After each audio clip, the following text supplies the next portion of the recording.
Arthur loves working on the island of Sodor. He is new to the railway and is still learning his way around.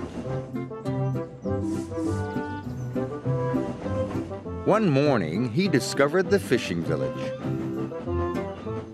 The sun made the water sparkle, and the seagulls called across the harbor. This was Arthur's favorite place. That evening, Sir Topham Hatt came to the sheds. "There's going to be a new line to the fishing village. I have to decide which engine shall run it." He paused impressively. Thomas and Percy looked away. They had enough work to do. Arthur hoped he would be chosen. "Thomas, you will work on the new line." "Yes, sir," said Thomas, but he really didn't like the smell of fish. Arthur was disappointed. Sir Topham Hatt sent him to haul coal to the steelworks. That evening, Thomas was at the washdown when Arthur puffed in. "Do I smell a fishy engine?" he teased. "Yes," huffed Thomas. "Silly fish, smelly new line." Arthur wished he could go to the fishing village instead of the steelworks. He'd be much happier than Thomas. The next morning, Thomas was still grumpy. The fishermen had caught lots of fish.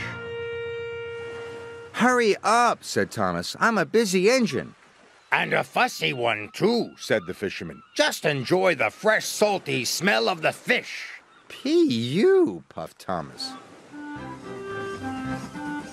Thomas steamed as fast as he could along the line. But there was trouble ahead. Some faulty points sent his freight cars one way and Thomas onto the old pier rail. Whoa! The troublesome trucks were delighted. "He's falling in the water!" Luckily, Thomas wasn't hurt, and the fish freight car stayed on the tracks. When Sir Topham Hatt heard the news, he checked his timetable. "Arthur is the nearest engine. I'll send him right away." It was a hot day. The ice that was keeping the fish cold started to melt. "I hope someone comes quickly," moaned Thomas. "That fish will spoil soon." Arthur was surprised to see Thomas in the tidal pool. "Are you all right, Thomas?" "No, but I'll be much better when you take these fish away." "The breakdown van will be here soon," called Arthur's driver. Arthur knew he had to hurry. He raced along the line to the docks and arrived there just in time.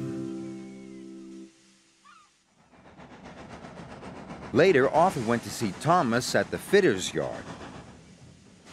"Thank you for helping me," said Thomas. "Thank you," said Arthur. "I wish I had the fishing village line all the time."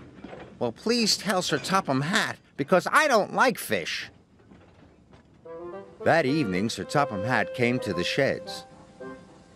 "I need an engine to go to the fishing village while Thomas is being repaired," he said. "Any volunteers?"